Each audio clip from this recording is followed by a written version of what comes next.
জনাব তারেক রহমান মাননীয় প্রধানমন্ত্রী গণপ্রজাতন্ত্রী বাংলাদেশ সরকারের এবং বাংলাদেশ জাতীয়তাবাদী দলের চেয়ারম্যান, ওনার সম্পর্কে আমরা অনেক সময় বলি তারেক রহমান সাহেব পরিবর্তন হয়ে গেছেন, তারেক রহমান সাহেব একজন পরিবর্তিত ব্যক্তিত্ব। এই কথাটার সাথে আমি সম্পূর্ণভাবে দ্বিমত পোষণ করি। উনি বরাবরই এই ধরনের একজন খুব সাদামাটা, মানবিক এবং সহজ সরল মানুষ ছিলেন, যার উদ্দেশ্যই ছিল, ব্রতই ছিল মানব সেবা করা, মানুষের কাজে আসা। ওনার প্রতিটি ছোটখাটো ব্যবহারে, আচার আচরণে, সেটা আমরা দীর্ঘদিন ধরে দেখেছি, যারা ওনার সাথে কাছে থেকে কাজ করার সুযোগ হয়েছে। আমরা দেখেছি কতটুকু সাধারণ একটা মানুষ হতে পারে, এবং আজকে যে আল্লাহ ওনাকে এই একটি সম্মানের আসনে নিয়ে এসছেন, জনাব তারেক রহমান এমপি মহোদয় আমাদের গণপ্রজাতন্ত্রী বাংলাদেশ সরকারের প্রধানমন্ত্রীর দায়িত্বে আসীন করেছেন। এটা আসলে একদিকে যেমন মানুষের দোয়া, অন্যদিকে উনি যে সবসময় রাজনীতি সরল পথে চলেছেন, সোজা পথে চলেছেন, একটা আদর্শ ধরে রেখেছেন, এবং আপসহীনভাবে সেই আদর্শকে সমুন্নত রেখে উনি বাংলাদেশিদের অধিকার আদায়ে সফল হয়েছেন। এটা তারই কিন্তু একটি ফসল বা আমি রেজাল্ট হিসেবে আমি বলতে পারি। আজকে ওনার যে সাদামাটা চলাফেরা, যারা দীর্ঘদিন ধরে ওনার সাথে আছেন, লন্ডনে ছিলেন, ওনার মধ্যে এই পলিটিক্যাল লেগেসি এই উপমহাদেশে সহ বিশ্বের অন্য কোনো দেশে আছে কিনা সন্দেহ। কিরকম? বাবা দেশের প্রেসিডেন্ট, স্বাধীনতার মহান স্বাধীনতার ঘোষক, আবার মাও দেশের প্রধানমন্ত্রী, তিনবারের নির্বাচিত প্রধানমন্ত্রী। এই পলিটিক্যাল লেগেসি থাকার পরও একজন মানুষ কতটুকু মানবিক বোধ সম্পন্ন হতে পারে, কতটুকু সাদামাটা হতে পারে, কতটুকু নম্র, ভদ্র এবং বিনয়ী হতে পারে, আমরা ওনার থেকে আজ পর্যন্ত শেখার চেষ্টা করছি, এবং এই শিক্ষার চেষ্টা অব্যাহত আছে। আপনারা জানেন, এই যে আজকের যে সংগঠনটি প্রাতিষ্ঠানিক রূপ দিয়েছে 2023 সালে, এই সংগঠন কিন্তু দীর্ঘদিন ধরে কাজ করে যাচ্ছে 2010-11 থেকে। আজকে এখানে রুন ভাই আছে, উনি আল্লাহর রহমতে আজকে আমাদের মাননীয় প্রধানমন্ত্রীর এডিশনাল প্রেস সেক্রেটারি রনি আছে, উনি ডেপুটি প্রেস সেক্রেটারি 1, যারা আছে, মিথুন আছে, এখন সে অনেক প্রভাবশালী মানুষ, অনেককে সাহায্য সহযোগিতা করতে পারে। আমরা সহ, আমরা তখন কতজনকে দিতাম ওই যে গুমখুন? 700 কাছাকাছি, 700-750। তো আমরা হ্যাঁ, আমরা যখন শুরু করি, আমরা নিজেরা, মিথুনরা নিজেরা আর সজীব সহ গিয়ে, মানে পুরান ঢাকায় মানে ভালো ভালো জিনিস আমাদের নেতা নিজে চুজ করতেন, ওই ঈদ উপহার সামগ্রীগুলো। হ্যাঁ, তখন 700টা প্যাকেট আমরা করতাম, আমরা নিজেরা করতাম, নিজেরা। কোনো আমাদের ওয়ার্কফোর্স ছিল না, অন্য কেউ ছিল না। কার্টুন ভালো বানাতো মনে হয় মিথুন আর সজীব, আর আমি আর রোহন ভাইয়ের কাজ ছিল একটা একটা করে, লিটন ভাইয়ের সহ আমরা একটা একটা করে আইটেম ভরতাম, 700। তো আজকের থেকে, ওই যাত্রা থেকে আজকে 1700+।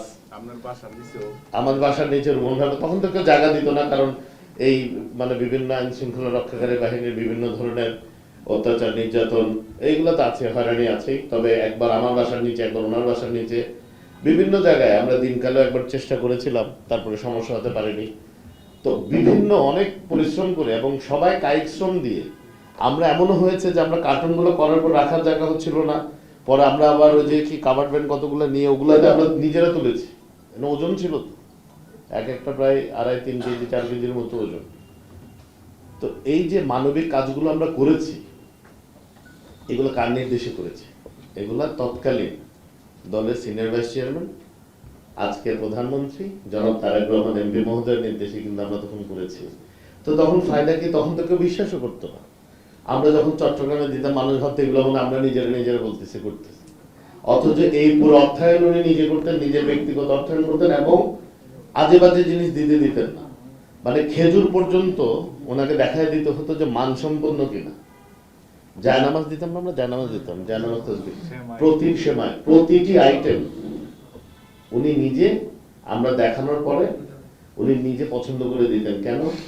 উনি বারবার একটা জিনিস, এটা মানুষকে বোঝানো, আমাদেরকে হয়তো শেখাতেন বা মানুষকে এটা দিতেন যে আমরা আপনাদের সাথে আছি, আপনারা আমাদের বৃহত্তম পরিবারের সদস্য, যেটি জনাব মাননীয় প্রধানমন্ত্রী আজকের দিন পর্যন্ত এটা মেনটেন করে যাচ্ছে। আপনারা জানেন, এই মানবিক সামাজিক কর্মকাণ্ডগুলোর পাশাপাশি উনি অ্যানিমেল ওয়েলফেয়ার অ্যাসোসিয়েশন একটা করেছেন, কেন প্রাণীদেরকেও যেন উনি মানবিক সেবাটা প্রদান করতে পারেন। এটাও নতুন না, এগুলো হয়তো ইদানিং কালে প্রাতিষ্ঠানিক রূপ দেওয়া হচ্ছে যাতে মানুষ এটা দেখে আরো উৎসাহিত হয়ে মানব সেবায় নিজেকে আত্মনিয়োজিত করতে পারে, আত্মনিয়োগ করতে পারে, প্রাণী সেবা ওরা মানুষ উদ্বুদ্ধ হয়। কিন্তু এই যে আমি যেই সূচনা করেছিলাম, যেটা যে আজকে আমার মূল বলার উদ্দেশ্য হচ্ছে এটা, কারণ আমরা বিএনপির কার্যক্রম ইতিমধ্যে পুরো বাংলাদেশ জানে, তারা যে কার্যক্রমগুলো করছে এটা কোনো স্বার্থ ছাড়া, এটা কোনো রাজনৈতিক উদ্দেশ্য নাই। যে ছেলেটি ড্রোন বানিয়েছে সে বিএনপি করতে হবে না, যে মেয়েটি ফুটবলার তার বিএনপি করতে হবে না। আমাদের উদ্দেশ্য কাউকে বিএনপির জন্য প্রভাবিত করা, আমাদের এই উদ্দেশ্য কাউকে দলের প্রতি জোর করে নিয়ে আসে না। আমাদের উদ্দেশ্য হচ্ছে আত্মমানবতার সেবা করা, আমাদের উদ্দেশ্য হচ্ছে যেখানে ট্যালেন্ট আছে ট্যালেন্টটাকে প্রমোট করা। আজকে যে ছেলেটা ইউনিভার্সিটিতে আমাদের মাননীয় প্রধানমন্ত্রী যাকে একটু যার পাশে দাঁড়ানোর প্রত্যয় ব্যক্ত করেছেন, এটা মানে এটা না ছাত্রদের করতে হবে, এটা হচ্ছে তার যে মেধা আছে সেটা যেন সে পরিচর্যা করে তার মেধাটাকে সে বাংলাদেশের কাজে নিয়োগ করতে পারে, নিয়োজিত করতে পারে, সে যেন বাংলাদেশের উন্নয়নে নিজেকে আত্মনিয়োগ করতে পারে, এটা হচ্ছে উদ্দেশ্য। আমি শুরুতে আমি বললাম যে আমরা বিএনপির কর্মকাণ্ড আর নতুন করে বলার মতো কিছু নাই। আমি একটা জিনিস আপনাদের সামনে পরিষ্কার করে বলতে চাই, আমাদের মধ্যে এখন অনেকে অনেক ন্যারেটিভ দিচ্ছেন তারেক রহমান সাহেব চেঞ্জ হয়ে গেছে, এইভাবে চলে ওইভাবে চলে। নো, এই ব্যক্তি এক চুল পরিমাণ পরিবর্তন হয় নাই। উনি জীবনের শুরু থেকে যে তারেক রহমান ছিলেন আজকের দিন পর্যন্ত মাননীয় প্রধানমন্ত্রী উনি একই ব্যক্তি আছেন। খুবই সাদামাটা জীবনযাপনে বিশ্বাসী, মানুষের সেবায় বিশ্বাসী, কর্মে বিশ্বাসী, এবং আমাদেরকে দিয়ে যে কর্মটি করিয়ে নিচ্ছেন এটা অন্য কোন সরকার প্রধান বাংলাদেশে করতে পারত কিনা আমাদের সন্দেহ আছে। ছুটির দিনেও উনি খুবই, এটাকে আমি কি বলবো, মানে খুবই আন্তরিকতার সাথে উনি কাজ করিয়ে দেন। কিন্তু ওই ছুটির দিনে কিন্তু চাইলে আমরা অনেকে কাজ করি, ওয়ার্কিং ডেতে তো কাজ করে, অথচ উনি নিজে ওই দিন মনে 11 ঘন্টা অফিস করেছেন আপনারা, না? আমরা যেদিন বেরোয় গেলাম 11 ঘন্টা অফিস করে কাকে দেখাচ্ছেন আপনারা কি কেউ জানতেন? উনি 11 ঘন্টা অফিস করে কেউ জানতেন না, কারণ সাংবাদিকরা কিন্তু 6টার পরে মোটামুটি আমাদের সেক্রেটারিয়েট থেকে ওনারা বেরোয় যান। তো বলার উদ্দেশ্য হচ্ছে জনাব তারেক রহমান বাংলাদেশের মাননীয় প্রধানমন্ত্রী, উনি একাধারে বাংলাদেশ জাতীয়তাবাদী দলেরও চেয়ারম্যান। আমাদের নেতা যে পরিশ্রম করছেন, যেই জীবনযাপন করছেন, যেভাবে জীবনযাপন করছেন, যে আত্মমানবতার সেবায় উনি যে ভূমিকা রাখছেন, ইভেন মানুষ তো না, উনি পশু পাখিকে নিয়েও প্রাণীদের জন্য উনি যে মানবিক কর্মকাণ্ডগুলো করছেন, এটি যেন আমাদের সকলের জন্য একটি উদাহরণ এবং শিক্ষণীয় বিষয় হয়। আমরা যেন এত বড় পরিসরে করতে না পারলেও ব্যক্তিগত পরিসরে হলেও আমরা এই প্রচেষ্টাটা অব্যাহত রাখি। আমরা বিএনপি পরিবারকে, আমি যদিও প্রত্যক্ষভাবে এটার কোনো সদস্য বা কিছু নই, কিন্তু এই সংগঠনটাকে আমি আমার অন্তরে ধারণ করি, কারণ এই সংগঠনের প্রতিটি পদক্ষেপে আমাদের ঘাম আছে, আমাদের পরিশ্রম আছে, এবং আমরা দেখেছি জনাব তারেক রহমান কতটুকু আন্তরিকতার সাথে এই সংগঠনটি তিলে তিলে গড়ে তুলেছে, এবং জনাব আতিকুর রহমানের নেতৃত্বে, আতিকুর রহমান রুমন সাহেব, additional press secretary to honourable prime minister, ওনার নেতৃত্বে কিভাবে কোনো বিতর্ক ছাড়া, কোনো ধরনের অভিযোগ অনুযোগ ছাড়াই 11 বছর, প্রায় 12-14 বছর, এই 14-15 বছর উনি এই সংগঠন চালিয়ে নিয়ে যাচ্ছেন, এটা অবশ্যই প্রশংসার দাবি রাখে। সাথে ওনার একলা বলছি না, জনাব আতিকুর রহমান সাহেব এবং ওনার টিম যারা এটার সাথে সংযুক্ত আছে, তারা দিনরাত পরিশ্রম করে, এবং তারা আমাদের নেতার মধ্যে কোনো টাইম মানে না, প্রোগ্রাম গতকাল দিয়ে আজকে সকালে হলো বলে আজকে সকালে প্রোগ্রাম করায় নেয়। তো ওনাদের এই গুণটা আছে, কারণ মানব সেবা পৌঁছাতে ওনারা 1 সেকেন্ডও বিলম্ব করতে চান না।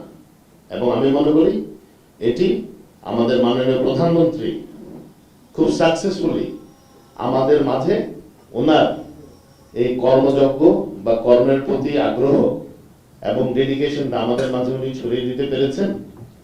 এই জন্য আমরা বিএনপি পরিবারকে ধন্যবাদ জানাই, সকল সদস্যদেরকে ধন্যবাদ জানাই, এবং একই সাথে আমি আমাদের সামনে উপস্থিত যত সংবাদ কর্মী এবং সহকর্মীবৃন্দ আছেন আপনাদেরকেও ধন্যবাদ জানাই। আপনাদের মাধ্যমে এই সংগঠনটি কিন্তু অত্যন্ত প্রচার এবং প্রসার পেয়েছে, যেটা দেখে অনেকে ব্যক্তিগত উদ্যোগেও এই ধরনের কর্মকাণ্ড উদ্বুদ্ধ হচ্ছে।